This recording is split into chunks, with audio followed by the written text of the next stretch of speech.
Hey everyone, it's Casey. Welcome back to my channel. So today I kind of just want to talk about something that I've noticed lately in the books I've been reading.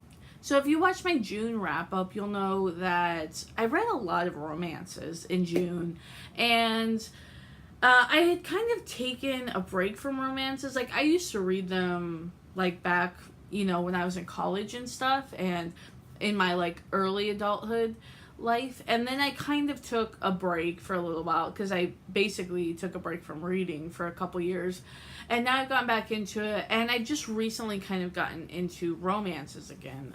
It is one of my favorite genres.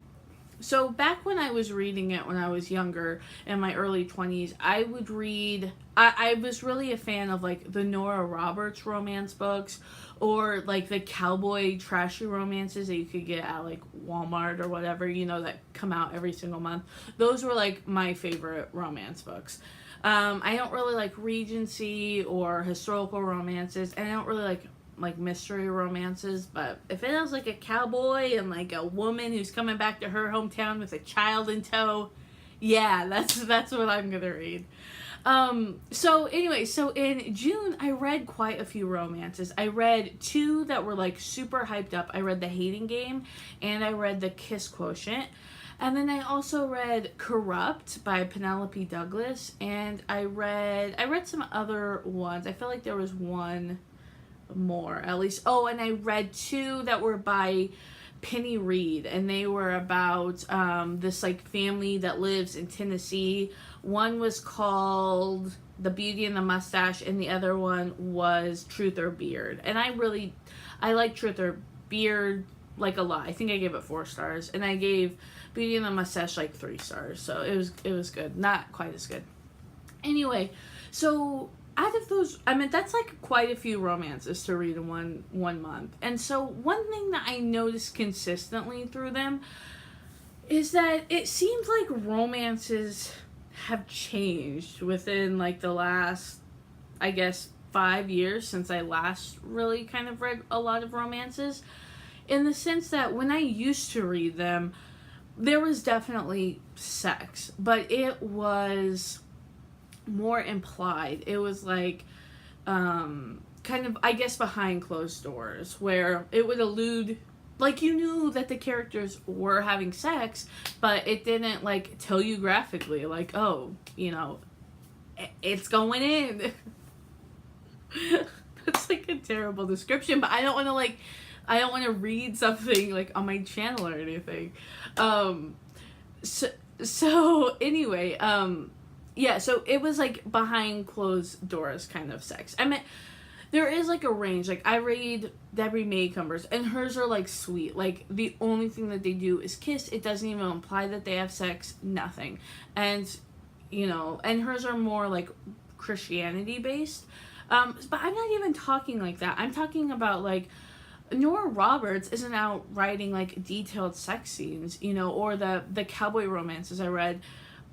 They would talk about like desiring each other and how they wanted to be together, and you knew that when they had sex for the first time, but it was not like a erotic fiction where it was going like in detail about it. And so I guess when I read romances, I still assume that they're going to be that way.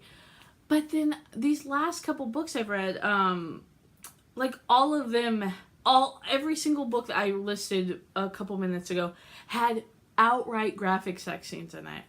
And I don't mean graphic to be like a down, I'm just telling you, like, I'm just saying that it was like everything, I know everything that happened, several times. And I guess when did romance, like, and erotic become together? Like, I'm totally fine with erotic books having those erotic scenes in them, because when it's marketed or when it's labeled as erotic, I would never pick up that book and be like, why are there sex scenes in this?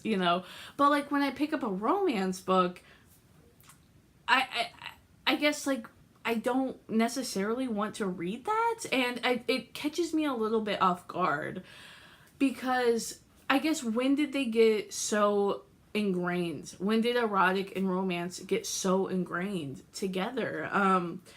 To me, I guess they should be separate. Like, am I making any sense?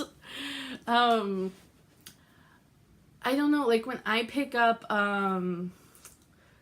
like even the Penny Reed book, Truth or Beard, I was so excited to read that. I knew it was a romance, and I guess when I picked it up, I knew that they were gonna have sex. Like, I'm not against characters having sex, but I guess I didn't expect that I would be reading like 5 scenes over the course of one book about them having sex and like knowing everything.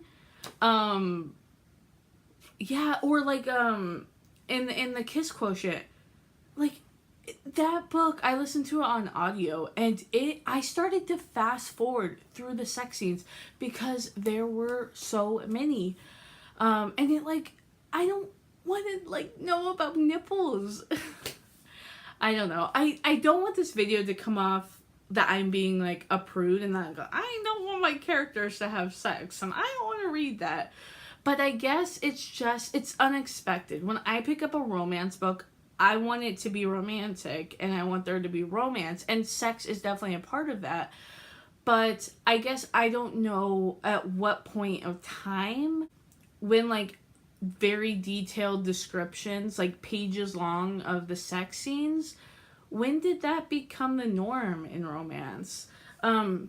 If you guys didn't know, I'm doing like a writing project right now where I'm writing a romance, and I don't want to write those graphic sex scenes. Like, I want my characters, they're certainly going to have sex, but I'm going to do it like the closed door implied sort of way, because I don't want to read that, so I don't want to write that. And at the same time, like, I don't want that to be associated with my book being like Christianity, which not that that's bad, but there's nothing about Christianity in my book, you know? So it like my book not having sex in it, now in the reader's minds, kind of, it's going to, like, I couldn't ever call it like a sweet romance because people would equate that with Christianity, and there's nothing, you know, there's nothing Christian in my book. Yeah, so it's something that I, as like a writer or whatever, am kind of conflicted over, because so I want my book obviously to be successful, and so does that mean that my romance book now has to have like 4 different scenes of them graphically having sex? Because that seems to be what readers want, but it's like, but I don't want to write that, you know, but I want my book to be successful. So it's just something that I've noticed, because I think because I've read so many books back to back of romances.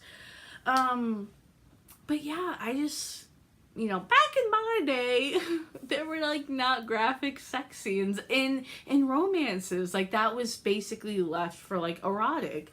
And I don't know, maybe with the success of like 50 Shades of Grey, the book, like, when did that come out? Like 8 years ago, when that book was so popular? Is that kind of what transitioned? And like now all of a sudden writers are kind of, or readers are wanting that? But to me, I don't know. Like, I just don't want to read that. It's just freaking awkward. And it's even more awkward when I'm listening to the audiobook. Because I'm normally, when I listen to audiobooks, I'm listening at work. So to be like listening to this like essentially like porn going on in my ear, and then my boss walk in, I'm like, let me mute this before my, you know, headphones jerk out, or what. That was a wrong choice of words. For my headphones get pulled out. Whatever.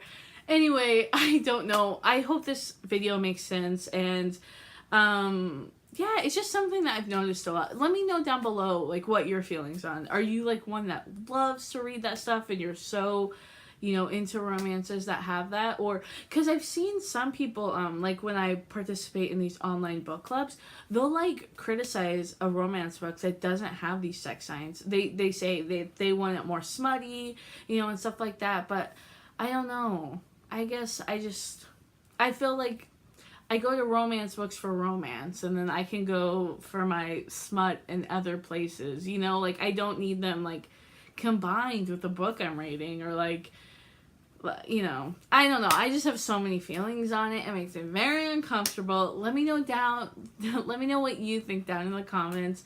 And yeah, have a great day. Bye.